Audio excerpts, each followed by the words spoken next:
이스라엘 백성은 하나님께서 아브라함에게 약속하신 가나안 땅을 가기 위해 광야로 걸어가야 합니다.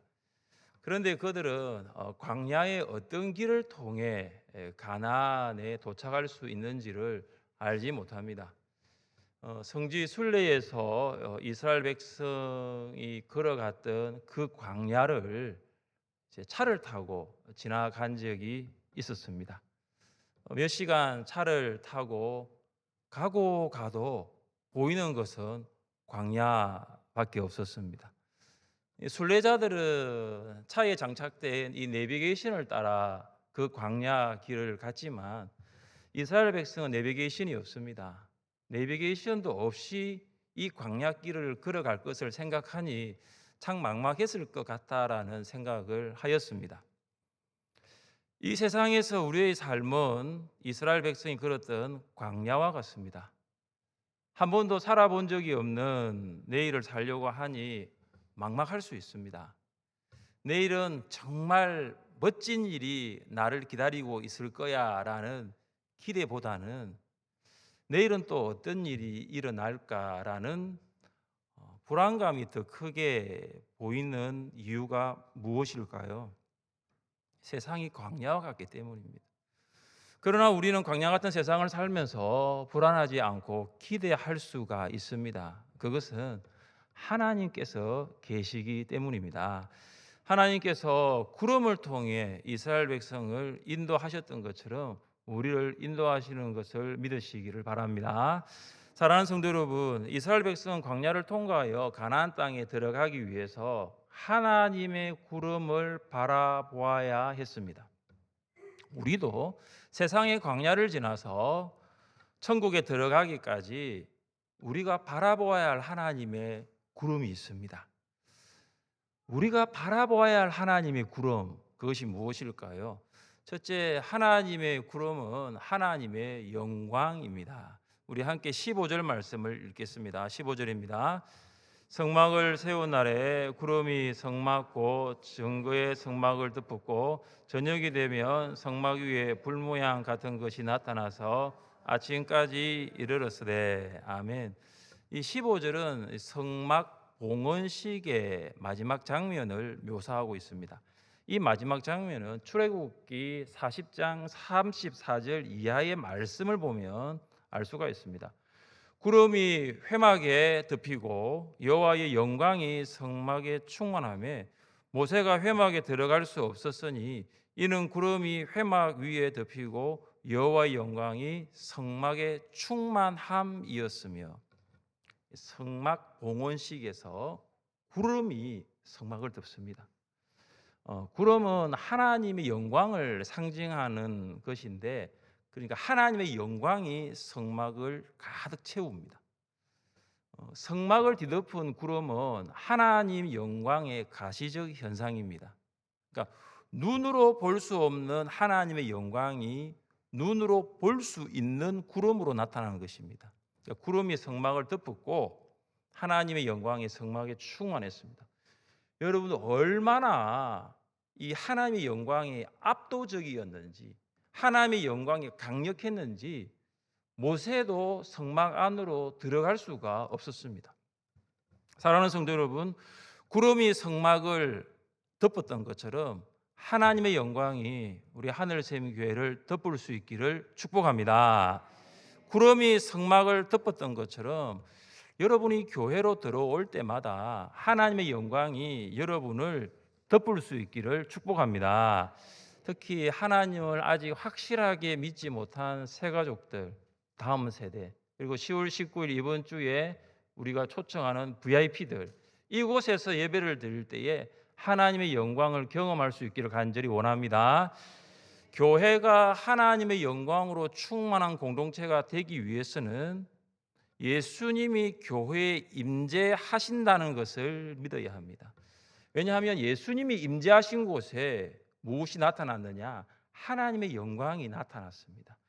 예수 그리스도는 하나님의 영광의 광채이십니다. 예수님이 탄생하셨을 때 그때 어떤 일이 일어났습니까? 하나님의 영광이 목자들을 비추었습니다. 주의 사자가 곁에 서고 주의 영광이 그들을 두루 비침에 크게 무서워하는지라. 하나님의 영광은 목자들뿐만 아니라 제자들에게도 보였습니다. 예수님이 갈릴리 혼인잔치에서 첫 번째 표적인 물을 가지고 포도주를 만드실 때, 그때 하나님의 영광이 제자들에게 나타났습니다. 예수께서 이 첫 표적을 갈릴리 가나에서 행하여 그의 영광을 나타내심에 제자들이 그를 믿으니라. 또한 예수님이 세 명의 제자들과 함께 변화산에 올라갔을 때 모세와 엘리야가 영광 중에 나타났습니다. 제자들 중 한 사람인 베드로가 구름 속에 나는 소리를 들었습니다. 그래서 베드로는 이 변화산의 경험을 그의 서신에서도 이렇게 기록하였습니다. 지극히 큰 영광 중에서 이러한 소리가 그에게 나기를 이는 내 사랑하는 아들이요 내 기뻐하는 자라 하실 때에 그가 하나님 아버지께 존귀와 영광을 받으셨느니라. 변화산에 하나님의 영광이 충만했습니다. 그때 하나님의 음성을 베드로가 들었던 것입니다. 여러분, 이처럼 예수님이 탄생하실 때 하나님의 영광이 임했고 예수님이 임재하시는 곳마다 하나님의 영광이 나타났습니다. 여러분, 이제는 더 이상 하나님의 구름은 존재하지 않습니다. 왜냐하면 예수님이 우리 안에 계시고 예수님이 우리와 함께 계시고 예수님이 교회에 임재하시기 때문입니다. 여러분 안에 하나님의 영광이 가득하기를 원하십니까? 그렇다면 예수님 중심의 신앙생활을 하시기를 바랍니다. 하나님의 영광이 여러분을 덮기를 원하십니까? 그렇다면 예수님과 함께 신앙생활을 하시기를 바랍니다. 예수님의 임재를 경험하는 예배를 드리고 예수님의 사랑을 느끼는 목장 모임을 하면 그곳에 무엇이 임합니까? 하나님의 영광이 임하는 것입니다. 예수님의 제자로 닮아가는 양육훈련에 참석하고 예수님을 선포하는 전도와 예수님처럼 섬기는 봉사를 하면 그곳에 무엇이 임합니까? 하나님의 영광이 그곳에 충만합니다. 예수님 중심의 신앙생활을 통해서 하나님의 영광으로 충만한 삶을 살아갈 수 있기를 주님의 이름으로 축복합니다. 둘째, 하나님의 구름은 광야의 인도자입니다. 우리 17절 말씀을 같이 읽겠습니다. 17절입니다. 구름이 성막에서 떠오르는 때에는 이스라엘 자손이 곧 행진하였고 구름이 머무는 곳에 이스라엘 자손이 진을 쳤으니. 아멘. 17절은 이스라엘 백성이 가나안 땅을 가기 위한 광야 이동 원칙을 말하고 있습니다. 광야 이동 원칙입니다. 아주 간단합니다. 성막을 덮고 있던 구름이 성막에서 거쳐서 올라가면 이스라엘 백성은 이동합니다. 행진합니다. 그리고 성막에 올라간 구름이 성막 위에 머물면, 그러니까 성막 위에 머물면 이스라엘 백성의 행진을 멈춥니다. 아주 간단한 광야 이동 원칙입니다. 그러니까 이스라엘 백성은 지금 가야 된다, 아니면 지금 멈춰야 된다 스스로 생각하거나 판단하여 행동하지 않았다는 것입니다. 그들의 행진은 전적으로 구름의 인도에 달려 있었습니다. 하나님의 구름이 아주 높이 떠올랐기 때문에 200만 명 이상의 이스라엘 백성들이 그 구름을 볼 수가 있었습니다. 이스라엘의 온 족속이 그 모든 행진하는 길에서 그들의 눈으로 보았더라. 이스라엘의 조부모 세대, 이스라엘의 부모 세대, 그리고 이스라엘의 자녀 세대, 다음 세대, 모든 세대가 하나님의 구름을 보고 하나님의 구름을 따라 광야로 행진한 것입니다.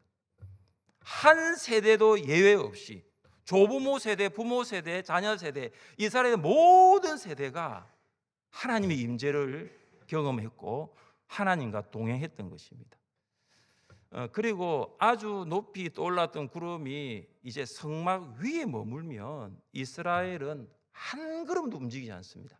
그 자리에서 꼼짝없이 움직이지 않고 그 자리에 장막을 칩니다. 구름이 성막 위에 얼마를 머물든지 기간에 상관없습니다. 이스라엘 백성은 구름이 머문 곳에는 반드시 장막을 쳐야 합니다. 자, 20절부터 22절까지를 함께 읽어보겠습니다. 20절부터 22절입니다.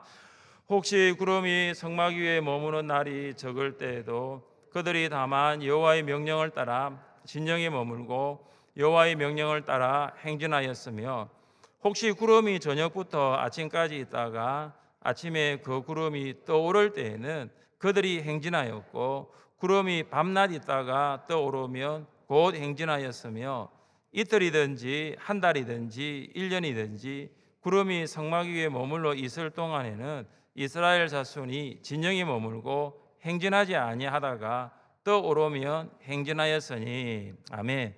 합독가 말씀에는 이스라엘 백성이 장막을 쳤던 최소 시간부터 최장 시간까지 기록되어 있습니다.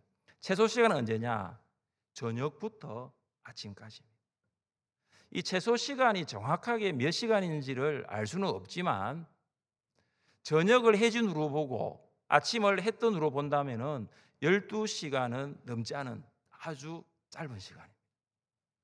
해질 때에 구름이 성막에 머물면 그곳에 장막을 치고 해 뜰 때 구름이 떠오르면 이제 장막을 긋고 이동해야 됩니다. 그럼 몇 시간 전에 장막을 쳤습니다. 근데 더 있을 수도 없습니다. 왜냐? 구름이 떠올랐기 때문에. 그러면 이동을 해야 하는 것입니다. 여러분, 이스라엘 백성 안에는 어린이들도 있었고 노인들도 몸이 아픈 사람들도 분명히 있었습니다. 그러니까 장막을 치고 걷는 일은 결코 쉬운 일이 아니었습니다. 아마 그들 중에 어떤 사람은 어제 장막을 쳤는데 오늘 아침에 이동한다고 조금 더 그 장막에 머물기를 원했을 것입니다. 그러니까 단 몇 시간을 머물고 이동할 때도 있었다는 것입니다. 그리고 이틀, 한 달, 심지어 1년을 머물든지 그곳에 장막을 칩니다. 여러분, 이틀이면 48시간이고 한 달이면 744시간이고 1년이면 8760시간입니다. 이틀은 그나마 괜찮아요. 근데 여러분, 한 달 동안 장막을 치고 1년 동안 장막을 치고 그곳에 머문다면 이스라엘 백성이 어떤 마음이 생깁니까? 조바심이 생깁니다. 지금 빨리 가나안 땅으로 가야 되는데 지금 여기에서 1년을 머물면 안 되지 않느냐, 그런 마음이 생길 수도 있습니다. 그런데 여러분, 한 달이 지나도 1년이 되어가도 구름이 계속해서 성막 위에 머물러 있습니다. 구름이 올라가야 이동을 하는데 계속해서 성막 위에 머물러 있으면 이스라엘 백성도 1년이라도 그 자리에 그대로 머물러 있어야 된다는 것입니다. 그러니까 구름이 떠오를 때까지 기다려야 합니다. 그래서 이스라엘 백성은 자고 아침에 일어나면 구름이 성막 위에 머물러 있는지 아니면 떠올랐는지를 봅니다. 이스라엘 백성에게 있어서 일상이 무엇입니까? 구름을 보는 게 그들의 일상입니다. 이런 일상이 쌓여서 습관이 됩니다. 그래서 이스라엘 백성이 아침에 일어날 때마다 가장 먼저 보는 것이 구름입니다. 왜 그렇습니까? 구름이 떠오르면 이제는 이동해야 하기 때문입니다. 사람마다 아침에 일어났을 때 가장 먼저 하는 일상이 있습니다. 새벽기도 이렇게 올 때 한 번씩 이렇게 저희 이제 아파트 주민이 이렇게 엘리베이터 타고 내려가는 분이 계세요. 그분은 아침에 일어나자마자 하는 일이 있더라고요. 담배를 피우시더라고요. 그 새벽에, 그 좋은 공기에 담배를 한 대 피우시더라고요. 어떤 사람은 아침에 일어나자 운동을 나갑니다. 여러분은 아침에 일어났을 때 무슨 일을 하십니까? 지난번 목자 목녀 부흥회 때 어떤 목자님은 일어났을 때 가장 먼저 날씨를 확인한다 그러시더라고요. 오늘 날씨가 어떨지. 어떤 성도님은 화장실에 가고 어떤 성도님들은 물을 마시고 어떤 성도님들은 가벼운 스트레칭을 할 것입니다. 여러분, 이런 일상이 쌓이면 습관이 됩니다. 여러분, 예수님은 아침에 일어났을 때 가장 먼저 무엇을 하셨을까요? 새벽 아직도 밝기 전에 예수께서 일어나 나가 한적한 곳으로 가사 거기서 기도하시더니, 예수님은 해가 뜨기 전 새벽에 일어나셔서 가장 먼저 하신 일이 뭐냐면 한적한 곳에 가셔서 기도하셨어요. 예수님은 하나님이시기 때문에 완전하십니다. 기도하실 필요가 없습니다. 우리처럼 불완전하거나 우리처럼 연약한 분이 아니십니다. 예수님이 하루를 시작하기 전에 가장 먼저 한 일이 기도라는 것, 이 기도의 본을 친히 보여주신 것입니다. 광야 같은 세상을 살아가는 성도의 일상은 기도가 되어야 됩니다. 그리고 기도가 쌓이면 기도는 습관이 됩니다. 기도는 광야 같은 세상을 살아가는 우리를 안내합니다. 기도하고 하루를 시작한 날과 기도하지 않고 하루를 시작한 날은 분명히 다릅니다. 여러분, 우리 복음송에 이런 복음송이 있지 않습니까? 오늘 집을 나서기 전 기도했나요? 오늘 받을 은총 위에 기도했나요? 기도는 우리의 안식, 빛으로 인도하니 앞이 캄캄할 때 기도 잊지 마세요.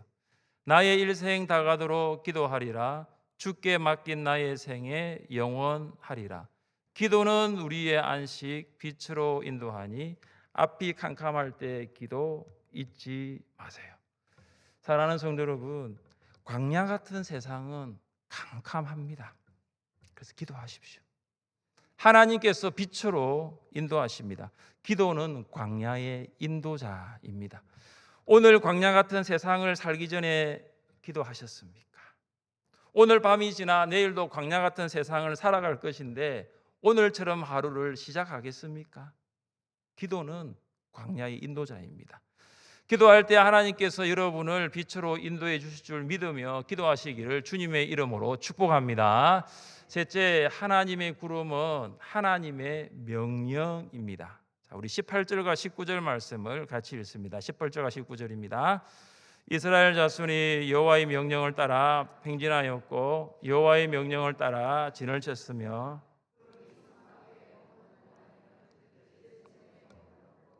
구름이 성막 위에 머무는 날이 오래일 때에는 이스라엘 자손이 여호와의 명령을 지켜 행진하지 아니하였으며. 아멘.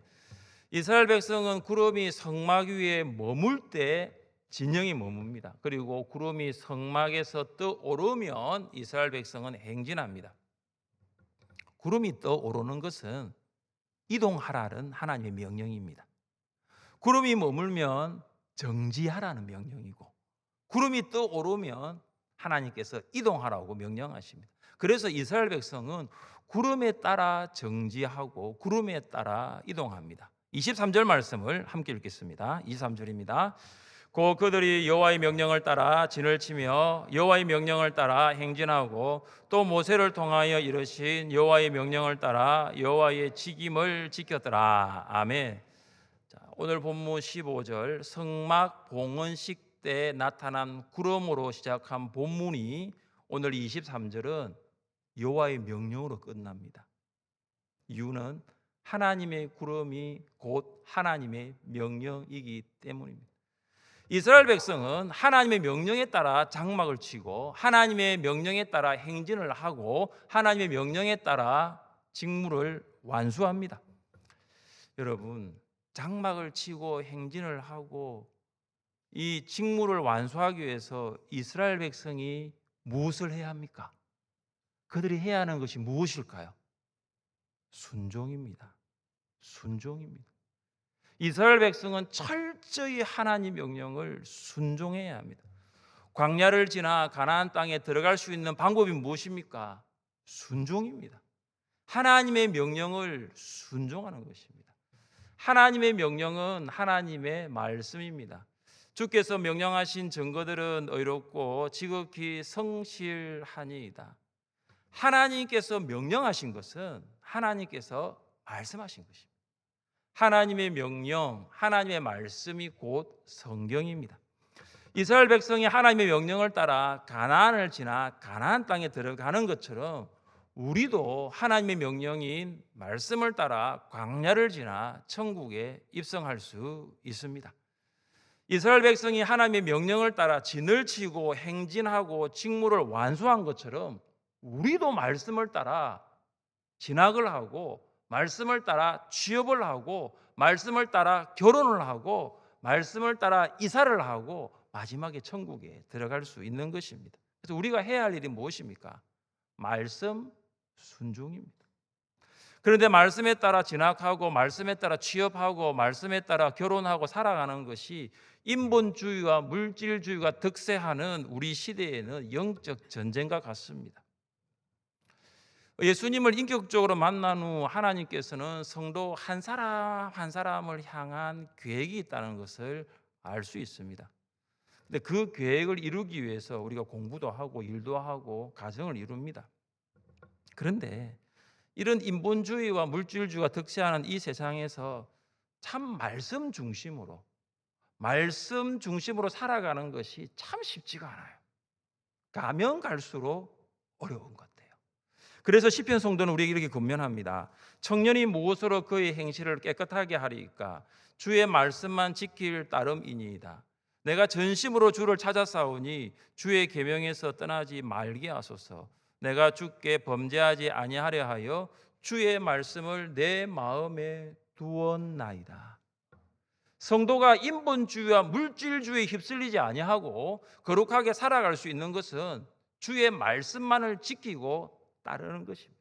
주의 말씀에서 떠나지 않는 것입니다. 주의 말씀을 마음에 심는 것입니다.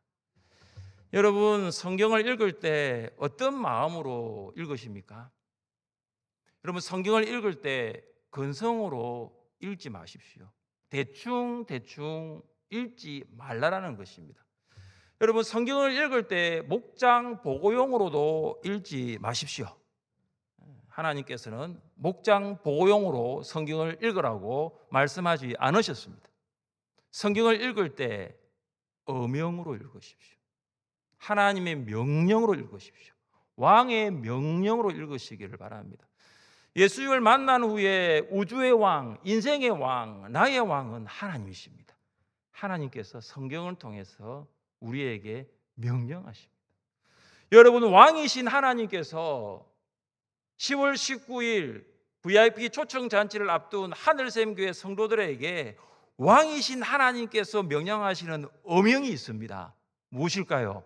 같이 읽겠습니다.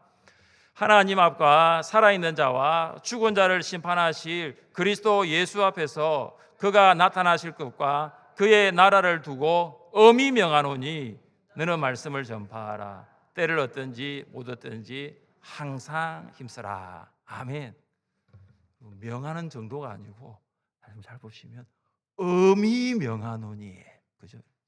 명하는 것도 사실은 부담이 되는데 엄히 명하노니 너는 말씀을 전파하라. 때를 얻든지 못 얻든지 항상 힘쓰라. 때를 얻든지 못 얻든지 말씀을 전파하는 것이 바로 어명, 왕의 명령이라는 것입니다. 어떤 목사님이 비행기를 탔습니다. 그래서 앉으려고 하니까 목사님 옆자리에 구면인 젊은 청년이 앉아 있었습니다. 그래서 이 목사님이 이제 이 청년에게 전도를 했습니다.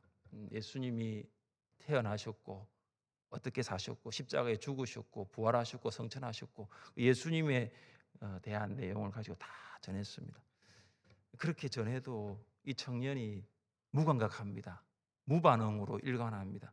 그러니까 이렇게 열심히 전했는데 목사님도 이렇게 전했는데 마음이 서운했습니다.